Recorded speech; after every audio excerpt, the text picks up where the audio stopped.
ఏం జరుగుతోంది ఇక్కడ? మహానుభావులైన ధ్యానానంద స్వాముల వారు మన ఇంటికి దయచేశారండి. ఆ శుభ సందర్భంగా ఈ సత్సంగ భజన. భజన అంటే గొంతు చించుకుని అరవడమా? ముందందరినీ బయటికి పంపించాయి. అందరూ వెళ్ళిపోండి.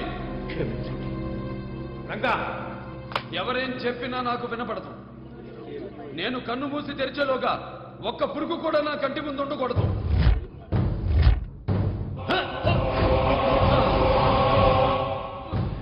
ఇప్పుడు నీ కళ్ళు మూసుకుపోయాయి.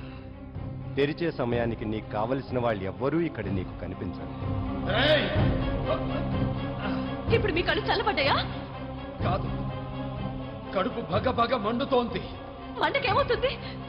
మళ్ళీ దాన్నింటికి వెళ్ళి తాగొచ్చుంటారు.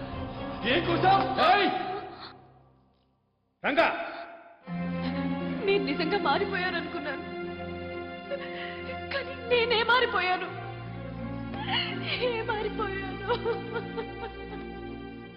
పాడుబడ్డ బావిలో పాచి ఎంత తోసినా అది మళ్ళీ ఉన్న చోటికే వచ్చి చేరిపోతుందమ్మా.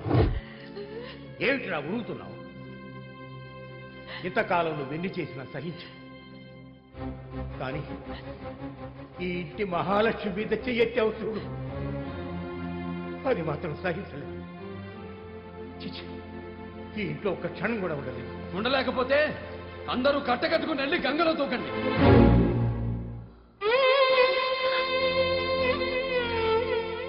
బాగా చెప్పావు బాబు. నీలాంటి కొడుకుని కన్న పుణ్యానికి మాకదే ప్రాయశ్చిత్తం. పదండి పెడదాం.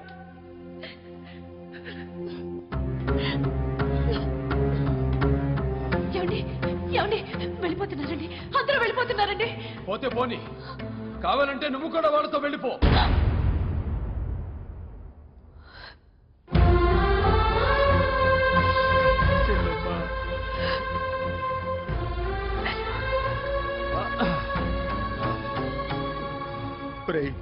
ఈ నందగోకులాన్ని శ్మశానం చేసావు కదరా.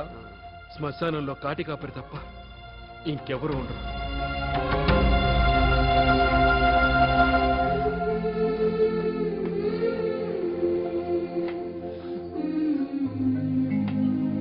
నాయన, నీ చేతులతో మాకు తిలోదకాలు వదులుతావని ఆశ ఎలాగూ లేదు. అక్కడ భగవద్గీతను అది తీసి మా మొహాన కొట్టు. కన్న రుణం తీర్చావని సంతోషంగా వెళ్ళిపోతాం.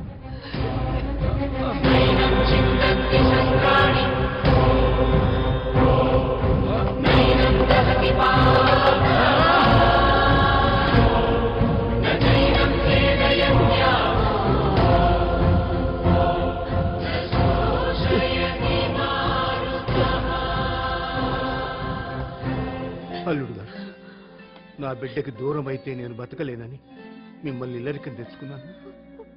మా మూలంగా మీకు అవమానం జరిగింది, క్షమించండి. మాయగారు, అమ్మా, మీ కుటుంబాన్ని తీసుకుని మీ ఊరు వెళ్ళిపోయింది.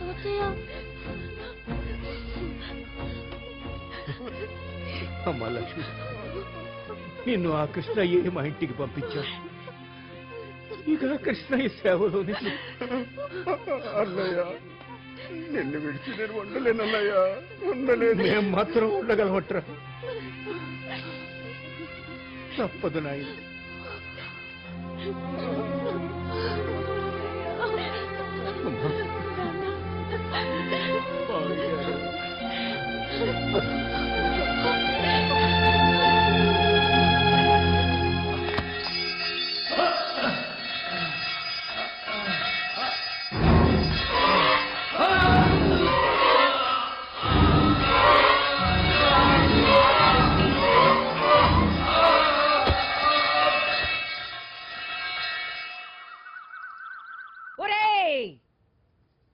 రంగడి